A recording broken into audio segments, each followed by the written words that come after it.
is ECU? Yeah, so first of all, let me say I think Delaware is a great, interesting team to pay attention to this season. It's always fun when you see those FCS teams come up, and after a couple years, see how they're doing. And actually played in Delaware Stadium one time, I think, and oh, I'm sorry, no, that wasn't. I'm thinking it's Towson. But anyway, Delaware is It's always funny. I pretty. ran into you that game after we were Yeah, done. We yeah, lost. Kel. I remember that. I definitely remember that. But either way, though, like just the jerseys and everything, you think of Michigan and all that stuff, just different shades. But anyway, let me get on the ECU. So I picked the ECU solely because Emory Williams, who was a former Miami Hurricanes backup quarterback, played a bit sometimes, broke his arm against Florida State. Very gutsy play, trying to get a first down on a comeback. But yeah, unfortunately, his time at Miami didn't go well. Also, I chose because of a wide receiver who transferred there named Ray Joseph, who I was very high on for a while. He just couldn't make his way on the field, unfortunately. But so yeah, ECU, they head coach, I believe, what was Blake Harrell. Blake Harrell, former defensive coordinator, got bumped up to head coach after a couple years. I believe the head coach got fired or something. They're coming off a 9-4 season last year. Uh, Obviously pretty good, but they lose a lot of production from last year due to just people graduating, transfer portal, and things like that. These mid-major conferences get rated in the offseason. So it's always like each team is having to start anew. I mean, honestly, that's kind of true across the board, but particularly for teams in these conferences. Um, I think that it is also a portal heavy team, so that cohesion is going to have to come together pretty quickly. I think basically their entire offensive line is just yeah, they're all basically, except for the left side, going to be transfers, but they're all pretty seniors. They're all pretty senior in their careers, so I think that's going to help with them and playing in this conference and having some success. Granted, I think it's going to be moderate. Now, the thing about them that I find interesting is that they do have a new offensive coordinator coming in for Jordan Davis from North Texas. And I think that Mm. is going to bring schematically is going to add an element to their offense that I don't think that they quite had last year. If they can be able to play with tempo, the RPO, doing that effectively, and have those vertical shots downfield, especially with what I think Ray Joseph can do. And there is a quarterback battle. It's not very clear who the quarterback is going to be going into the season. But between Mitch Griffiths, I can't remember where he's coming from, Wake but Forest and Duke. Well, yeah, I know Duke is one of. I think it's Wake Forest and Duke. yeah, but I know he's between him and Emory Williams. It is like a very stark comparison between the two. Well, difference rather between the two because Mitch Griffiths is like a shorter guy. I think he's 6 feet. He's pretty agile. I'd say like he can make plays, but he's not necessarily like a top end kind of playmaker that you would want. And then you have Emory Williams, who is a big guy. He's about 6'5", 220 something or two whatever, and he has a big arm. So I think with the offense that Jordan Davis is going to implement in East Carolina, I think if Emory Williams can play his way into that starting spot, it's going to be do wonders for them because it just that explosion is going to make teams have to respect them. And I think in the American Conference, which is already kind of wide open, they could be a spoiler, they could be a contender.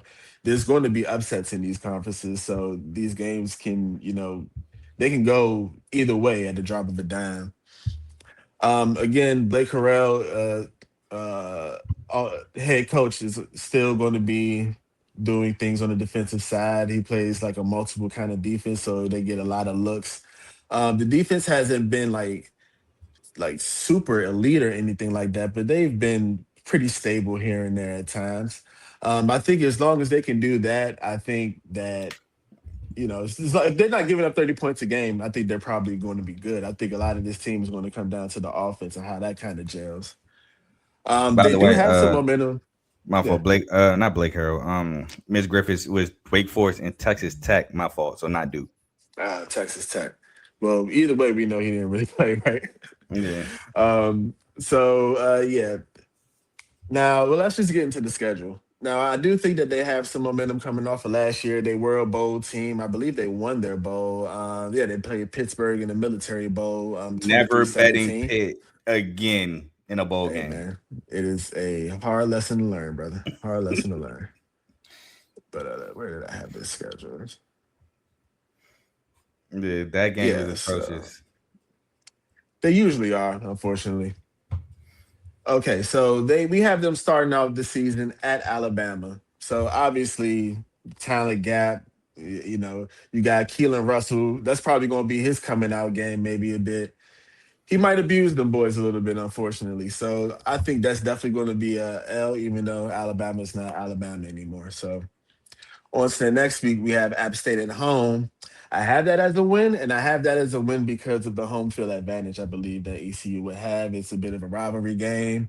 And I just think that, again, not to be the dead horse, but the offensive upgrades with the scheme, I think that is going to be something that these teams are going to have to take account for, and they may not be necessarily ready for what they possibly can do.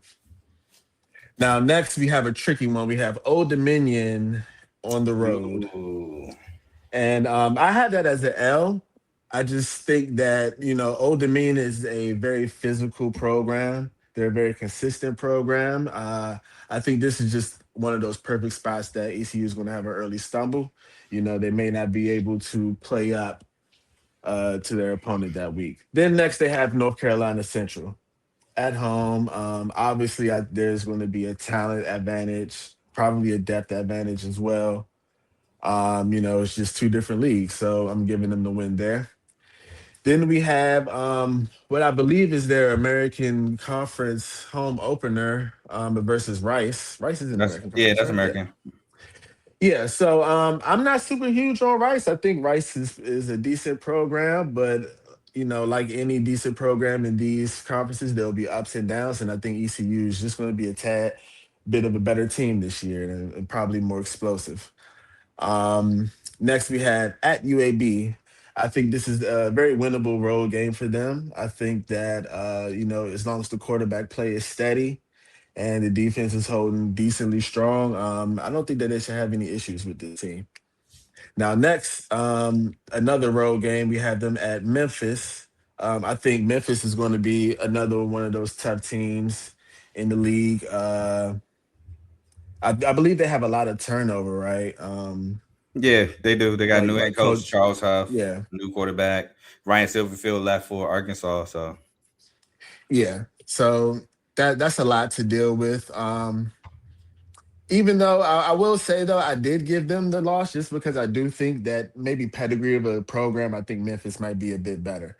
So even with all the turnover, I'm not going to lose myself because I think that a couple Miami players getting my moral support is going to make this team anything other than somebody to pay attention week to week, I but not will to be say, surprised by the. Go ahead. I will say ECU did beat Memphis last year, and that game was very electric. Yeah, yeah, true And that, but it true that. was, I want to say, it was at ECU. It definitely was. Yeah, 31-27. Yeah, that does seem like a pretty good game. Yo, it was fun. I watched it. It was fun. It was fun to watch. Yeah. Hey man, that mid-major bangers. Hmm. But yeah, they're gonna take an L, man. Memphis gets their revenge. It's a road game, really no other reason than, than it's a road game, honestly. Next we have Temple. Not very high on Temple, never really high on Temple. I think ECU should be able to control this one, be a nice little bounce back from their loss. Now, this next game I was 50-50 on. And again, I gave it to the home team, but this is playing South Florida at home.